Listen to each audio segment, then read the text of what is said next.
हरिः ओम श्री गुरुभ्यो नमः. These shlokas are recorded by separating the stanza word by word for easy learning. Please share your feedback in the comment. Kindly subscribe and share to others. Om Namo Bhagavate Vasudevaya. Om Namo Narayanaaya. श्रीमन्नारायणीयं दशकं 31 श्लोका 2. ताम् अक्षीणां बलिगिरम् उपाकर्ण्य कारुण्यपूर्णः अपि कारुण्यपूर्णोऽपि. तामक्षीणां बलिगिरम् उपाकर्ण्य कारुण्यपूर्णोऽपि.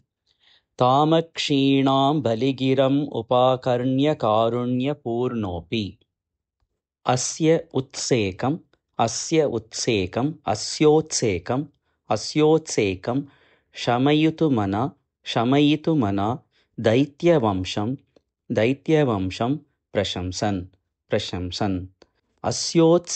शमयितुमना दैत्यवंशं प्रशंसन्. अस्योत्सेकं शमयितुमना दैत्यवंशं प्रशंसन्. तामक्षीणां बलिगिरमुपाकर्ण्य कारुण्यपूर्णोऽपि. अस्योत्सेकं शमयितुमना दैत्यवंशं प्रशंसन्. तामक्षीणां बलिगिरमुपाकर्ण्य कारुण्यपूर्णोऽपि. अस्योत्सेकं शमयितुमना दैत्यवंशं प्रशंसन्.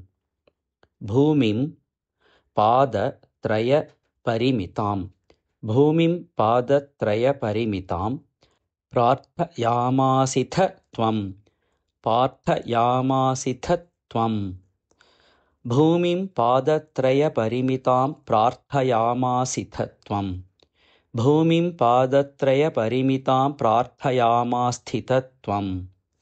सर्वं देहीति तु निगदिते कस्य हास्यं न वा स्यात्. सर्वं देहीति तु निगदिते कस्य हास्यं न वा स्यात्. सर्वं देहीति तु निगदिते कस्य हास्यं न वा स्यात्. भूमिं पादत्रयपरिमितां प्रार्थयामास्थित त्वं. सर्वं देहीति तु निगदिते कस्य हास्यं न वा स्यात्. भूमिं पादत्रयपरिमितां प्रार्थयामासिथ त्वं. सर्वं देहीति तु निगदिते कस्य हास्यं न वा स्यात्. तामक्षीणां बलिगिरमुपाकर्ण्य कारुण्यपूर्णोऽपि.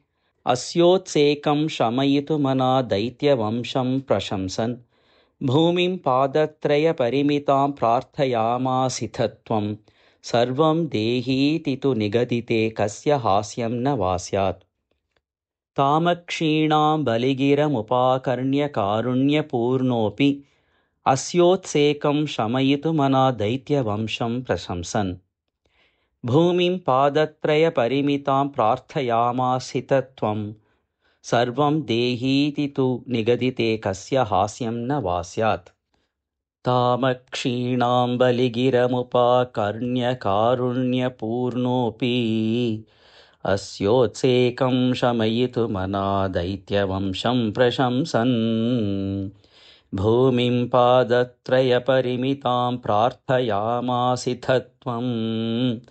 सर्वं देहीति तु निगदिते कस्य हास्यं न वा स्यात्. तामक्षीणां बलिगिरमुपाकर्ण्य कारुण्यपूर्णोऽपि.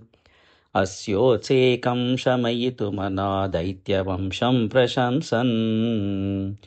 भूमिं पादत्रयपरिमितां प्रार्थयामासिथ त्वं.